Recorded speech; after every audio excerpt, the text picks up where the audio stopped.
Good evening, everyone. Whoops. I want to thank everyone for being here. Also want to recognize Mr. Mike for being here, sir. We appreciate it. I want to go ahead and thank again everyone for being here, taking time out of your schedule to be here. It's 5:31. So at this time, I'm going to call this meeting to order. I want to start with introductions on my left-hand side, far left. Sure. Hello, everybody. My name is Sergio Martinez, and I work at UTRGV and happy to be here. Good afternoon. I'm Chester Gonzalez. I'm a local lawyer here, old guy, and I'm happy to be here also. Thank you. Good afternoon. My name is Joe Medrano, and I'm formerly with Casa Court Appointed Special Advocates as their communications director. I'm now trying to open up a small business here in town. It's a pleasure to be here. Thank you. I'm Patricia Cavazos. I work with BISD and now formerly the secretary of the board. Hi, everyone. Clady Quesada with the PR department. I time to congratulate our new members, Mr. Chester Gonzalez, Jose Medrano, and we have Luz Marshall. Good afternoon. Yes, Luz Marshall, and I'm with the Brownsville Independent School District, elementary teacher. Okay.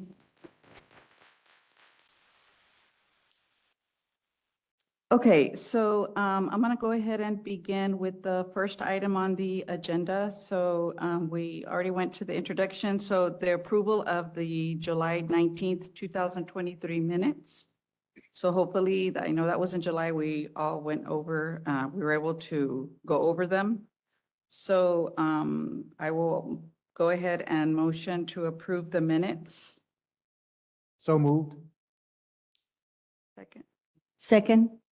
Okay, so motion to approve minutes is carried. Okay, so the next item on the agenda is old business. All right, so we had our PUBCAP banquet on August 16th. I want to thank everybody for coming out and being part of the celebration. And we also said goodbye to 3 members, Janet Rico, who was our former vice chair, Adriana Contreras, our former secretary, and Angie Capistran, who was a former member.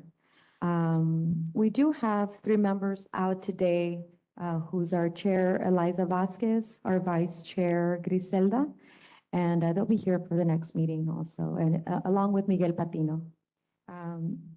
That's all I have for new business right now. The next one will be the PUB overview. Oh, I'm sorry, new business. That was old business, new business, sorry, excuse me. for new business, I announced the 3 members, Mr.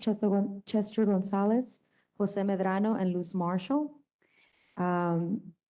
That's number 1. Number 2, the Texas Water Development Board visited BPUB of the Southmost Regional Water Authority plant last week, September 13th. That was a great meeting. It was a great way to educate them about our reverse osmosis and also about our Resaca Restoration Project. We continue working with schools and local businesses on our outreach, educating them on electrical safety, our Resaca Restoration Project, and other efforts.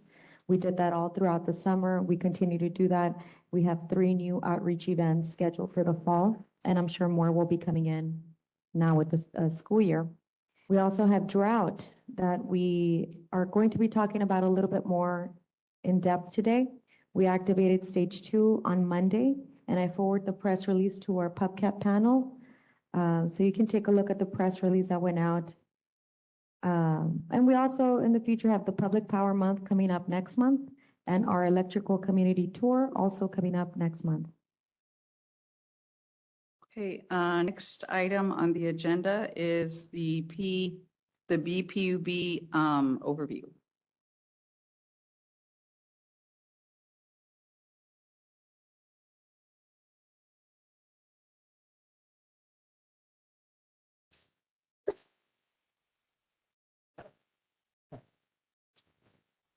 Evening, everyone.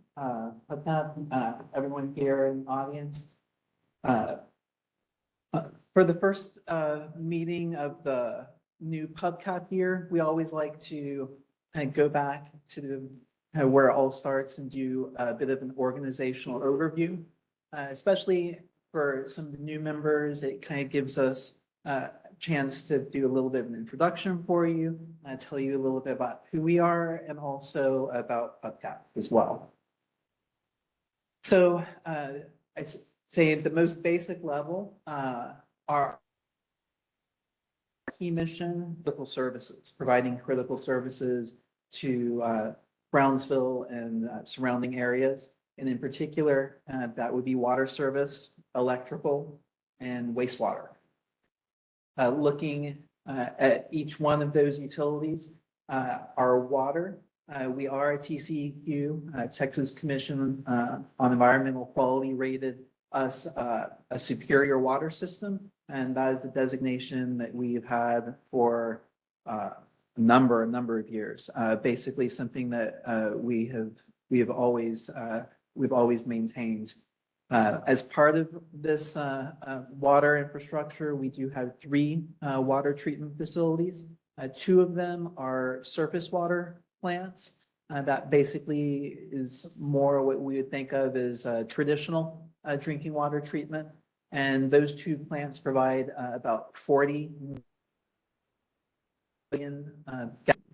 And then we also have a brackish groundwater treatment facility. Essentially, this is a reverse osmosis plant, similar to even like some of the like the windmill water where you can fill up. It's essentially that, but on a much bigger scale. And that is able to provide about 30% of the drinking water supply needed for our customers. And the really significant thing about that is it's a source of water independent of the Rio Grande. Our electrical system, we do have a few different sources of electricity. Here locally in town, we do have our own power plant. That is Silas Ray Power Plant. It is 100% owned by BPUB, and it is a natural gas plant. In addition, in Edinburgh, we own 1% of the output of Hidalgo Energy Centers. This facility has a 500 megawatt capacity and is also a natural gas plant. In addition, we do have our Sendella Wind Farm. It's in Hebronville, Texas. We own 100% of the output produced by this wind farm, and it has a capacity of 78 megawatts. And then also to be able to fill any of those gaps from our own generation, we do also have a membership into ERCOT, or the Electric Reliability Council of Texas. And as such, we're able to buy and sell energy on the ERCOT market. The idea being to provide our customers with the most cost-effective and efficient means of generation. Our wastewater infrastructure is also critically important. Being able to keep the city clean and free of any of that waste is paramount. So to do that, we do have 2 wastewater treatment plants. We have the South Wastewater Treatment Plant and also have Robinville Wastewater Treatment Plant. Robinville is kind of noteworthy because at that facility, we do use UV or ultraviolet treatment for the wastewater. It helps reduce some of our dependency on chemicals for our treatment. As part of this infrastructure, we also have 177 lift stations and miles of gravity wastewater collection lines. And this is subject to regulation by the Environmental Protection Agency and also a TC. So we talk about the main utilities, and those are definitely the most visible and conspicuous aspect of BPUB. But as you know, we wanted to show the organizational chart to show that BPUB is a lot bigger than just those types of roles. And as such, again, there's many jobs, many roles at BPUB. And so the idea is to now kind of give y'all a little bit more of an idea of the different divisions within our company. The board of directors is ultimately who guides us. So our leadership is delegated to the board of directors, which consists of 7 members. 6 of those members are appointed by the city commission, and the mayor serves as the 7th member in an ex officio role. Our current chair, who can be seen below, is Art Rendon. Looking at executive management, Marilyn Gilbert is our current general manager and CEO.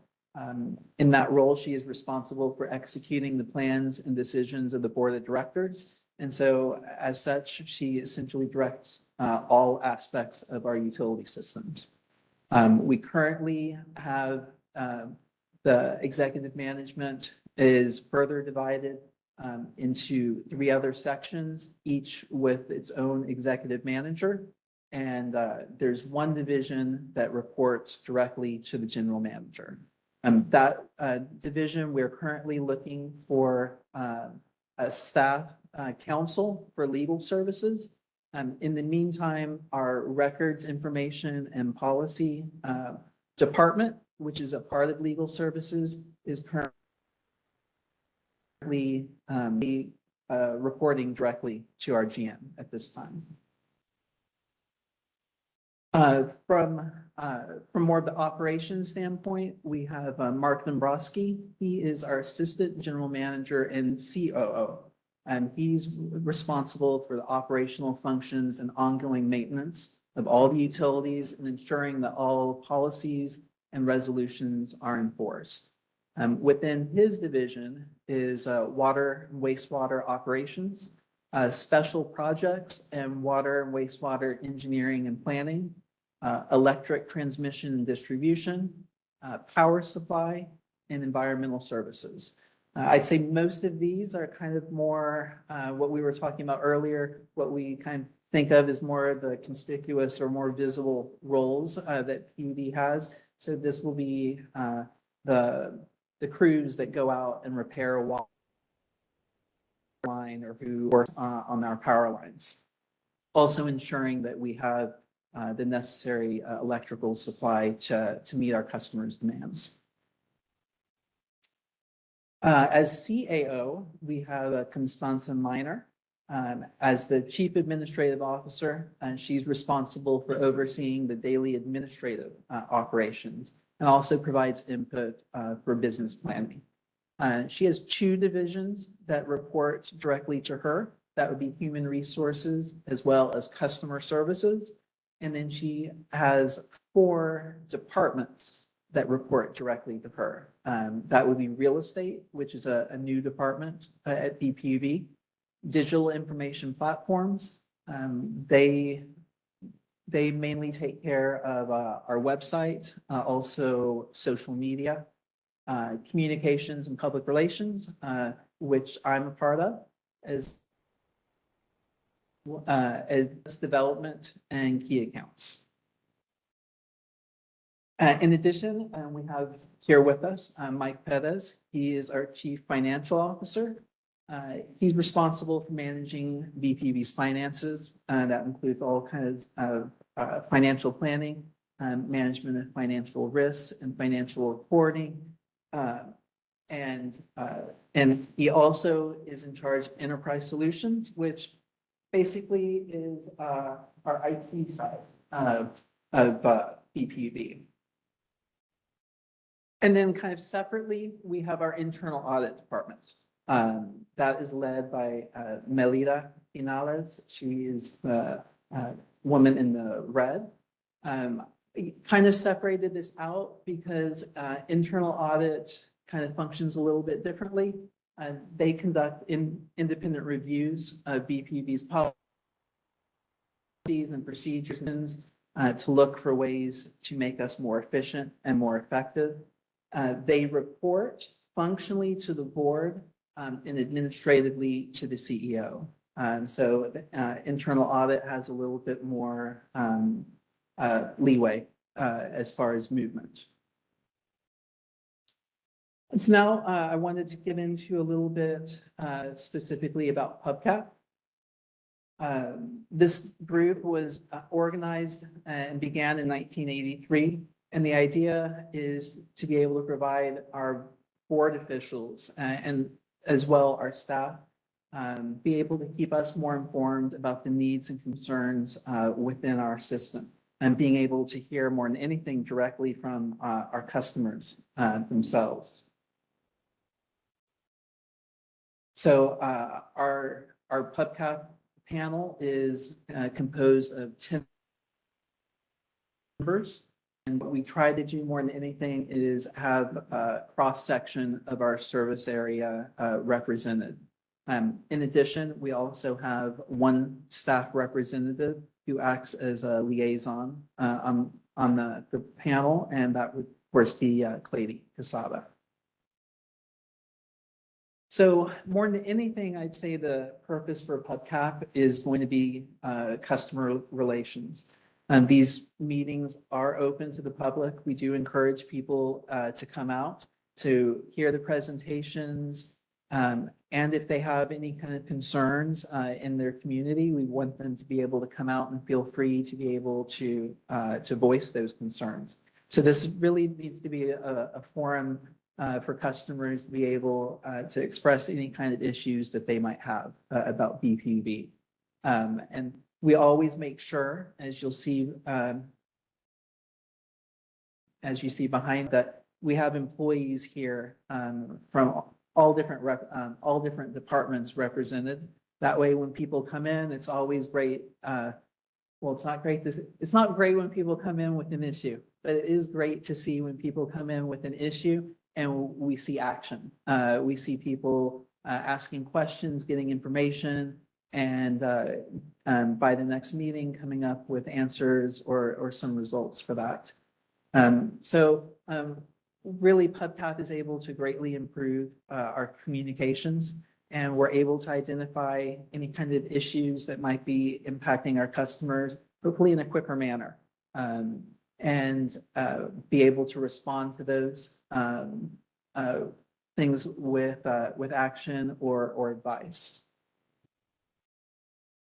With that, if anyone has any questions, I maybe answer, or we also have several people from BPUB. Any of them have any questions? Not a question, just a comment. This is my second year, so first of all, commending Ryan and Clady for doing such a great job in keeping us informed and updated on how we can help the community. I know this past year, we've had a few people come and share some of the concerns, and also I've been very impressed with the responsiveness of the staff here and willingness to try to work out solutions. So I look forward to another year of that, and hopefully people will come out and see, how the PUB can assist them with whatever, situations they're dealing with. Thank you. Thank you for your presentation. It was very informative, and we were able to see who's what, where, and, because sometimes we don't know who's behind the scene of working and, all the hard work that you guys do. So thank you so much for bringing that to know Thank you. who's what. I know when I started here 10 years ago, I had no idea, and we hear that a lot, especially when people go like on the tours. They kind of go, oh my gosh, I had no idea there was so much here and so much that went into it. But it really is a lot of people, a team effort. Yes, thank you so much. Okay, so if there's no further questions, the next item on the agenda is the drought update.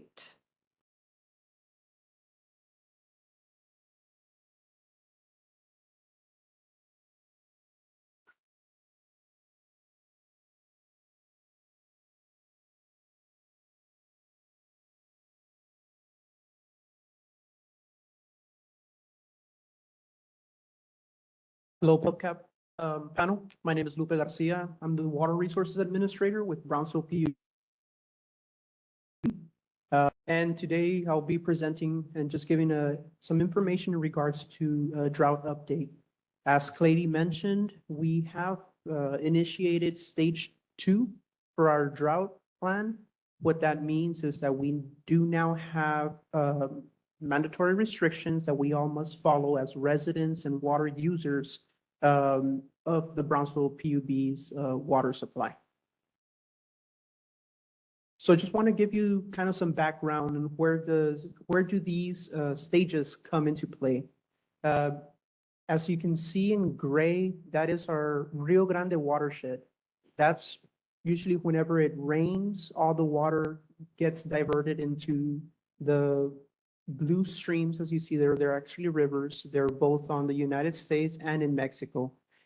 It's broken down about 50-50 in regards to where the watershed is at. So we share it with both Mexico and Mexico. There's 2 reservoirs in mind to keep in mind. That's the Amistad Reservoir. Here, if you can see the cursor, that's the one on the top. And then there is a Falcon Reservoir that's located by the Laredo area. So those 2 reservoirs are where we get our percentage, both for the United States and Mexico. They store their water for any cities that live along the Rio Grande and are able to get water from there for treatment, for usage, or even to use, like in our cases, for resacas. So on September 9th, 2023, the U.S. combined ownership at Amistad and Falcon, it stood at 23.3% of normal conservation capacity. That's down from last year's of 28.6. So we're standing way below, the percentage compared to last year. So this chart here, it shows the last 3 years from 2021 to current. Last year, you can see in red, we did dip down all the way down to 0.07%. And right now we are standing a little bit higher than the lowest we've been so far. But nevertheless, we are currently below trend compared to last year. And the way it's looking like we're going to continue below trend unless we get a good amount of rain. And where am I basing my information about? It's this graph here that you can see. So this is a U.S. seasonal drought, prediction map. And what it's showing that if you remember, that gray area of the watershed went right about there throughout this entire. So in brown, it shows that the drought's going to persist, on top of that watershed. And then in yellow, it's the drought develop. More than likely, drought is going to develop. And this is within the time frame from September 1st through November 30th. So between this time frame, it's not looking like we're going to be getting a lot of rainfall within that watershed, which we need in order for us to replenish those reservoirs above that 25%. 25% is our trigger for stage 2. So if we're below that 25%, that's when we initiate the stage 2 drought contingency plan. So the current plan that we're using is based on a 2019 plan that was developed by Brownsville PUB. So the purpose is to conserve and limit the water demand during water emergencies, in this case, depending on the amount of percentage we have on our reservoir. The adverse impact of water supply shortages or other emergencies is we want to have water available for the entire public. And how can we have it if there's there's not a lot of water in the reservoirs in which we get our water from? So that's where we have to get with the customers in order to communicate the issue of, we don't have the amount of water that we used to have before, and we have to limit that, the adverse impacts, right, to the water supply. And then to manage the available water resources, as I mentioned. So the applicability, it's going to apply to all people, customers, wholesale customers using Brownsville PUB water. And that includes water from resacas as well. We do pump water directly from the river over into the resacas. So, you know, resaca water is river water as well, or at least it's mixed in there. Apply to reuse water.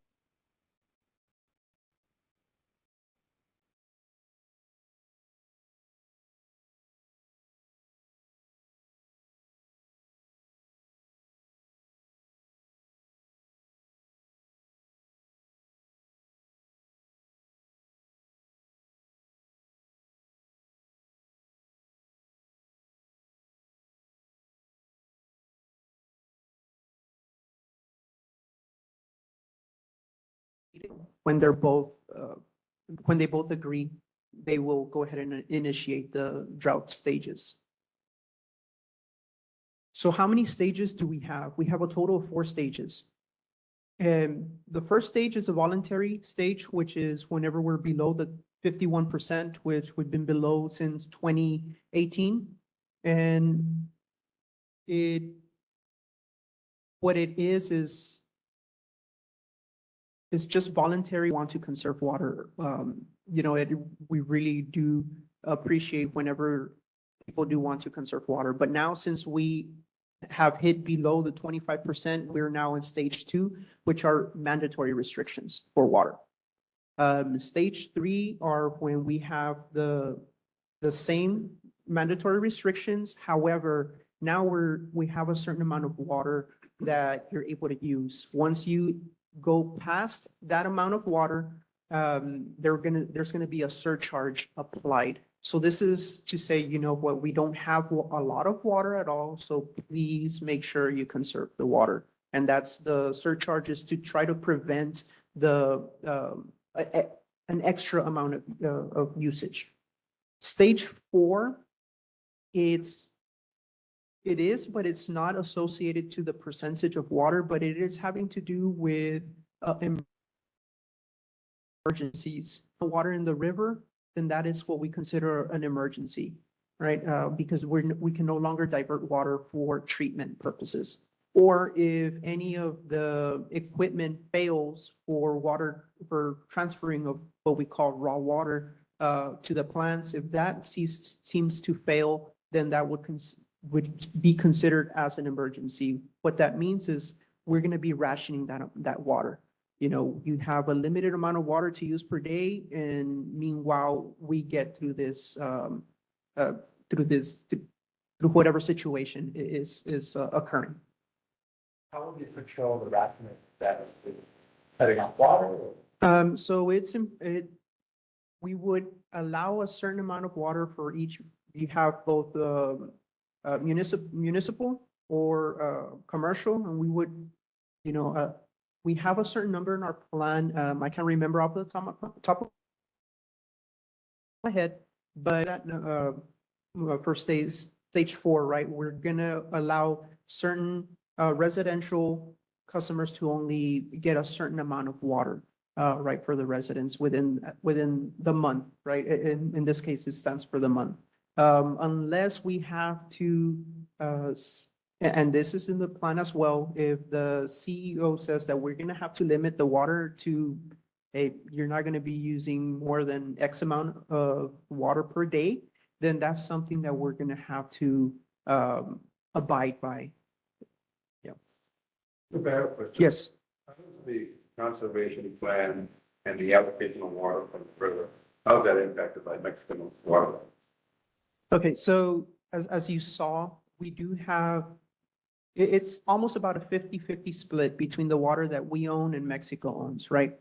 So Mexico, at least in the lower area, most of the watershed. And excuse me for going back here through the presentation.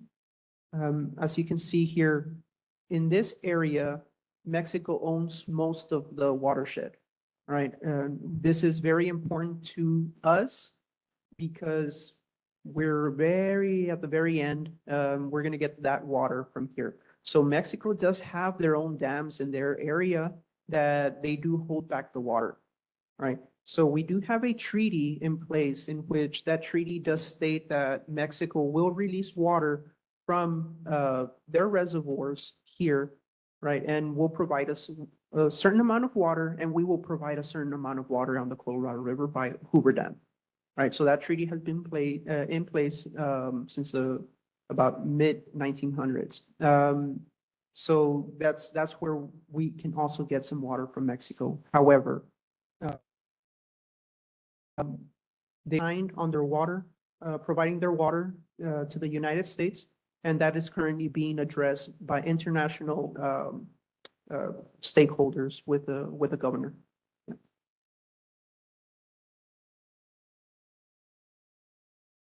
So stage one, voluntary water conservation. So the goal is to achieve voluntary reduction in water. It's always initiated on May 1st of each year or when the trigger conditions occur, which is below 51%. In this case, since we've been in stage one since 2018. Yeah. And that's whenever we're above that 51%, it gets initiated in May 1st, and then it finishes in September 30th. So stage one guidelines for initiation, the condition is when the U.S. water stored at the reservoir reaches below 51%, that the water master advises that the water shortage is possible, nearing loss of capacity to provide service, and peak demand nearing capacity levels. So the last two are having to do with the municipalities being able to provide water to the customers. So now I'm going to get into stage two. So the guidelines for initiation is, of course, like I mentioned before, below 25% of the reservoir storages. The annual allowance may be exhausted, meaning we have a certain amount of water rights for the company, and those water rights work as a bank account. We tell the water masters, which is the ones that govern the entire water, how much water we're going to need for that week, and we let them know, okay, we're going to use 20 acre feet, or which is way more than that. It's probably around the 500 acre feet. Right. So we're going to use 500 acre feet. They deduct it from our bank account, right, which are our water rights. And that's where the annual allowance may be exhausted. So if we get to near exhausting that amount of water, then stage two will be initiated as well. Loss of capacity to provide service due to line breaks, pump failures, or system failures. Peak demands are nearing capacity levels and place strain on the system, or contamination of water supply or treatment system may result in loss of capacity to provide service. So like I mentioned, stage two, the status right now is it has been initiated since Monday, September 18th of 2023. So the guidelines for termination, those are stage two may be rescinded when the conditions listed as a triggering, meaning if we go above 25%. And once we go above 25%, stage two is rescinded, but stage one, the voluntary water will remain unless we go above that 51%. So what are the restrictions for stage two? You've been seeing a lot of you're going to be seeing a lot in social media, kind of what to be doing.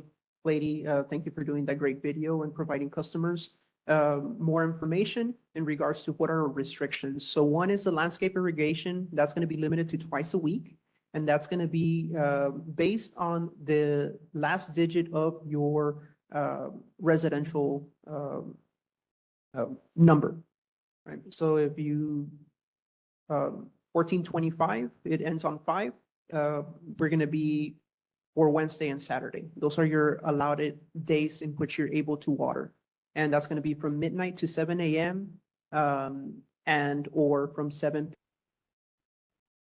to midnight with that same specific day. It doesn't mean that you can go from, oh, it's Wednesday at 7 p.m. and you go all the way to Thursday at 7 a.m. That does not mean that, right? It's just for that specific day. I have a question. Yes. So for the restriction, is this going to be monitored, or we're just hoping that everybody follows it in good faith, or like? No, we are going to have a division, and personnel out and about. Is this pretty much going to be a company-wide, kind of all boots on the ground, right? If we see anybody that's wavering from these restrictions, then we do have some warnings that we'll be issuing out. And then the city of Brownsville, they are going to have some more of an enforcement factor. So it will be for that. monitored. It will be monitored. That is correct. Okay. And the citation is correct. Anything from the city of Brown. They will be issuing out violations and citations. And then I can be code enforcement. That would be public health code enforcement. That's correct. Oh, yes, and you can, customers can also report online if they see anybody that is not following the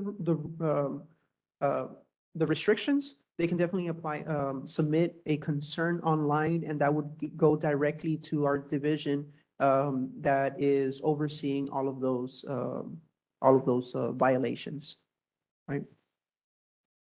So continuing with landscape irrigation, it's allowed with a handheld garden hose, a soaker hose, a handheld bucket, no larger than 5 gallons, or a drip irrigation is allowed at any time. So pretty much you're gonna have to be there. It's allowed at any time if you're there with the hose, right? And putting the water on the actual individual plants, right? Not if your sprinkler system going in the middle of the day. And also you don't want to do that. You'll burn your grass if it's too hot.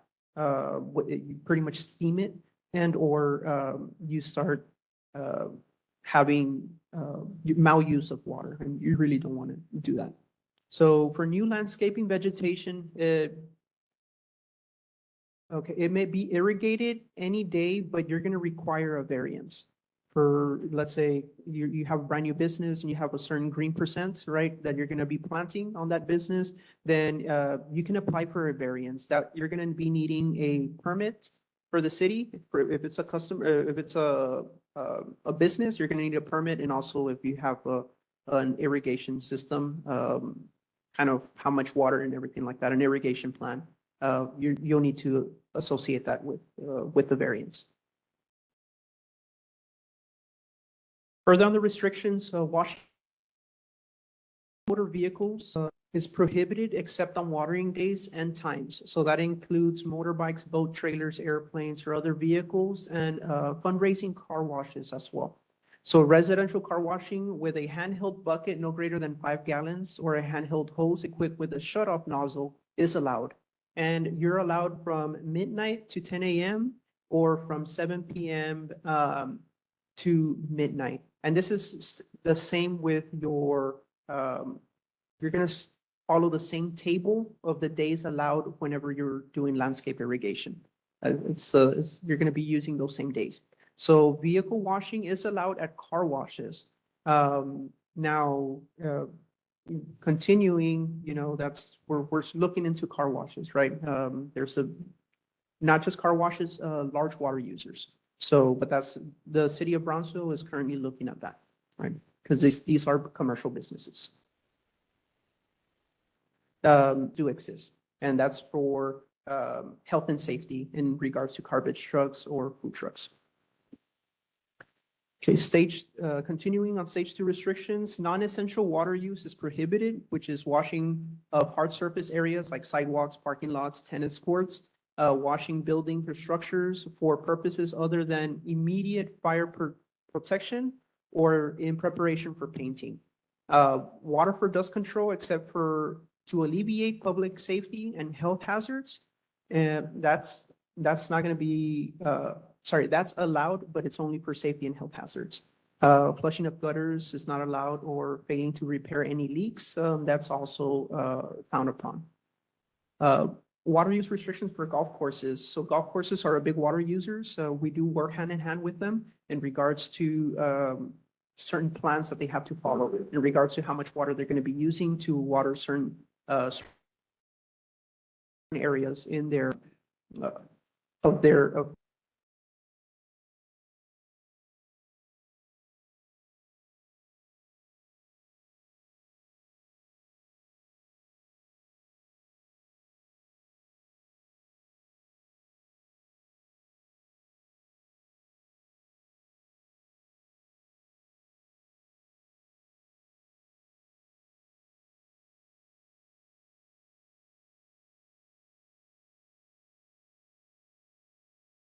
to provide to us, that if not, it's gonna have a certain concern, or certain safety or health factor associated to it. So the bottom line is the water storage levels at Falcon and Amistad, they're declining. The drought, like I mentioned, it's predicted to persist in and around the reservoirs. And then we're seeing unseasonably high evaporation because it's so hot in that area, in pretty much the entire southwest Texas. Stage 2 is likely to remain as the predictions show, at least throughout the end of the year. And then right now we are working on the 2024 Water Conservation and Drought Contingency Plan. We're going to be updating it for next year. Is when we need to submit it. It's submitted every 5 years. The last one was in 2019. So the next one is in 2024. And Brownsville PUB is the communication and PR department. They're accelerating the water conservation and drought outreach. As you all have seen on social media, it's getting flooded with drought updates. And that will conclude my presentation. If you have any questions, feel free to ask. I have a question. Yes, I know you had mentioned about surcharges. yes. How is PUB, and well, I know you're using social media to inform the public, but are we getting anything like a notation or anything in our bill or to the public? How are they going to know they're going to be getting surcharge? Yes, if I'm not mistaken, there is a bill insert information sheet that gets provided with your monthly bill in regards to the drought, or if we do accelerate, and by accelerate, I mean increase to like a stage 3, which is where the surcharges are in place. Then at that point, of course, both social media and again, a bill insert will be provided to customers. Thank you. No problem. Any other questions? We are releasing the door service in regards to down safety, and we also just like the illness as well. There's a section on that will go where you about 7 and as you get any sort of regrets, then pipeline. But things that the rest is basically. Okay, thank you. Thank you. Thank you. Thank you so much. Okay, next item on the agenda is energy conservation.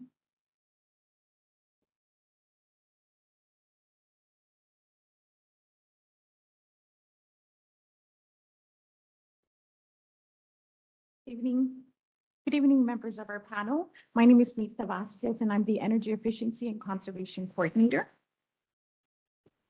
What I'll be discussing with you today is I'll be reviewing the rebate program. I'll also review some program utilization, provide you some updates, and important key links and conclusion. The Go Green Rebate Program is a residential and commercial program that incentivizes BPUB electric and water customers for their energy efficiency and conservation efforts. These programs are extremely important to BPUB and to our customers. Energy efficiency saves money, increases the resilience and reliability of the electric grid, and it provides environmental benefits. So here's our Go Green Rebate residential programs that are available. We have HVAC, duct replacement, Energy Star windows, attic insulation, solar screens and film, windows and wall-mounted ACs, and high-efficiency toilets. For commercial, we have HVAC, Energy Star windows, solar screens and film, air-cooled water chillers, a lighting retrofit rebate, and high-efficient toilets. For multifamily dwelling, we have HVAC, windows, and high-efficient. Here's our program utilization year-to-date, fiscal year 2023. We've processed 470 initial rebate applications. As you can see, the HVAC is the most utilized program. We paid out $177,962 in rebates. For commercial space, we have processed 11 applications. Our lighting retrofit has been the most utilized program, and we've paid out $30,569 with 56. Here's some program updates. We are currently in the process of automating the application and streamlining our procedures. With this effort, we hope to streamline our process and reduce the processing time and make sure that our customers get the rebates as fast as possible. We are conducting quarterly website reviews and conducting market research to see what programs are available that we can utilize here at BPUB. For community outreach, we have a strong presence with social media. We do have bill inserts where we inform our customers of our rebate applications or rebate programs. We are partnering with the city, the Chamber of Commerce. Just yesterday, we attended the Bodana. It was a business to expo Bodana event where we were able to network, but also speak to our customers, where we focused on water conservation. We had rebates applications that were available, and we were able to talk about our programs. We also partnering with retail stores and make sure that they are aware of our rebate applications and have them handy for their customers.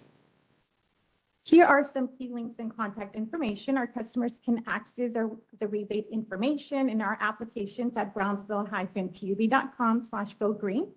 Once our customers are ready to submit the applications, they'll email that to gogreenrebate@brownsville-pub.com. We also have our applications available at our main lobby at 1425 Robinhood Drive. Again, my name is Mirta Vasquez. I serve as the main point of contact, and I've provided my contact information as part of this presentation. Any questions? Linda, if a customer to find out, for example, if a customer were to ask why is my bill so high, would they also be able to call you and see if you could make an assessment, or is that just for rebates? So the customer would generally call our customer service department, and they do speak to them about high utilization. I have handled some of those calls. So it could be customer service, or it could also be myself. Thank you. Is there any other questions? Okay, so thank you very much, Mirta. Thank you so much for everything you do. The next item on the agenda is public comments. Is there anybody here for public comments? Okay, so the next meeting date will be One if I may. I'm sorry. I'm sorry. No. Yes, sir. No, go ahead. ahead. I did getting, I was contacted by a local business. And there's some action work on Paredes Line Road and South Price Road. And they indicated it was related to like some sewage upgrade. And they just wanted to know like a status on that project, and they weren't too sure how to contact, so they had reached out to me. So I don't know if anyone has any updates or is familiar with that project, or maybe can shed some light. Yeah. Yeah, that's fine. If you can get back to me, that way I can share. They just kind of want to know the status of it. Yeah, where the cleaners are, yeah. I think they just wanted to find out more information on the status of that project. South Price Road. I think on, there's a daycare there. And I think that was my name is Maria, and I'm the director of Wildlife Planning. The project that is, if you're traveling on Price Road towards Annex, there's a smaller street, the South Price. Yes. A little. That one. From Paredes Line Road. There is a development going on there, and they're going to be trying, the developer is going to have to carry the line and tie into it, into Paredes.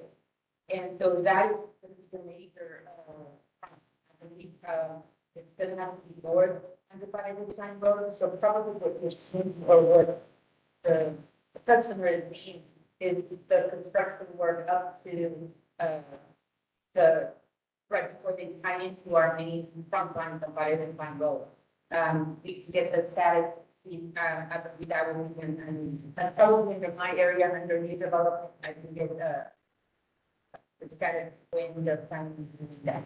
Yeah, that'd be helpful. Yeah, well, any updates I can relay that would be helpful for them, and just to be aware of I'll give it, Sadie and Sadie to me, and I'll give, an answer that on. Great, thank you very much. Thank you, Marie.